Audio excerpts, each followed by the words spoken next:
Hi friends, ഇന്ന് പറയാൻ പോകുന്നത് ജൂനിയർ ഹോർലിക്സിനെ കുറിച്ചിട്ടാണ്. ജൂനിയർ ഹോർലിക്സ് കുഞ്ഞുങ്ങളുടെ ബ്രെയിൻ ഡെവലപ്മെൻറ്റിനും ഫിസിക്കൽ ഗ്രോത്തിനും വളരെയധികം യൂസ്ഫുൾ ആയുള്ള പ്രൊഡക്റ്റാണ്.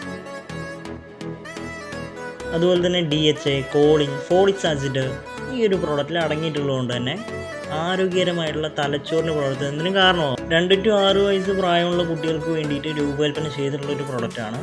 കുഞ്ഞുങ്ങളുടെ ഫിസിക്കൽ ഗ്രോത്തിന് വേണ്ടിയിട്ട് കാൽഷ്യം, വിറ്റാമിൻ D, പ്രോട്ടീൻ അടങ്ങിയിട്ടുണ്ട്. ശാരീരിക വളർച്ചയെ വളരെയധികം പ്രോത്സാഹിപ്പിക്കുന്നുണ്ട്. അതുപോലെ തന്നെ കാൽഷ്യം, വിറ്റാമിൻ D, പ്രോട്ടീൻ എന്നിവ കുഞ്ഞുങ്ങളുടെ അസ്ഥി വളർച്ചയും മൊത്തത്തിലുള്ള ശാരീരിക വളർച്ചയും വളരെയധികം പിന്തുണയ്ക്കുന്നു. വിറ്റാമിനുകൾ അതുപോലെ തന്നെ EA, സിങ്ക്, സെലിനിയം തുടങ്ങിയ പോഷകങ്ങൾ കുഞ്ഞുങ്ങളുടെ രോഗപ്രതിരോധ ശേഷി ശക്തിപ്പെടുത്താനായിട്ട് വളരെയധികം സഹായിക്കുന്നുണ്ട്. അതുപോലെ തന്നെ കുഞ്ഞുങ്ങളിൽ ഉണ്ടാകുന്ന ക്ഷീണം ഒരു പരിധി വരെ തടയാനൊക്കെ വളരെയധികം സഹായിക്കുന്ന ഒരു പ്രൊഡക്റ്റാണ്. ഈ ഒരു പ്രൊഡക്റ്റിൻ്റെ നെഗറ്റീവ് വശം പറയുകയാണെങ്കിൽ ഷുഗർ അടങ്ങിയിട്ടുണ്ട്. അതുകൊണ്ട് തന്നെ വലിയ അളവിൽ കഴിച്ചു കഴിഞ്ഞ് കഴിഞ്ഞാൽ ശരീരഭാരം, പ്രമേഹം, പല്ല് നശിക്കാനൊക്കെ ഉണ്ടാവാനായിട്ടുള്ള ചാൻസസ് കൂടുതലാണ്.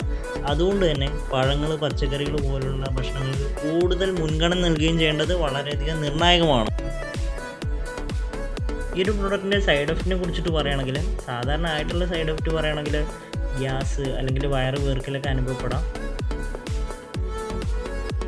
ഷുഗർ അടങ്ങിയിട്ടുള്ളത് കൊണ്ട് തന്നെ പ്രമേഹം പോലുള്ള ആരോഗ്യ പ്രശ്നങ്ങളുള്ള സാധ്യത കൂടുതലാണ്. പല്ല് ക്ഷയിക്കാനും സാധ്യത കൂടുതലാണ്. ഈ ഒരു സപ്ലിമെൻ്റ് ആരംഭിക്കുന്നതിന് മുന്നേ ഒരു പീഡിയാട്രീഷ്യനുമായി ചർച്ച ചെയ്യേണ്ടത് വളരെയധികം നിർണായകമാണ്. പ്രൊഡക്റ്റ് ആമസോണിലും അതുപോലെ തന്നെ ഫ്ലിപ്കാർട്ടിലൊക്കെ അവൈലബിൾ ആണ്. ഇത്തരം കാര്യങ്ങളൊക്കെയാണ് ഈ ഒരു പ്രൊഡക്റ്റിനെ കുറിച്ചിട്ട് പറയാനായിട്ടുള്ളത്. നിങ്ങളുടെ കുഞ്ഞുങ്ങൾ ആരെങ്കിലും ഈ ഒരു പ്രൊഡക്റ്റ് യൂസ് ചെയ്യുന്നുണ്ടെങ്കിൽ ജസ്റ്റ് എക്സ്പീരിയൻസ് കമൻറ്റ് ബോക്സിലും ഷെയർ ചെയ്യാം.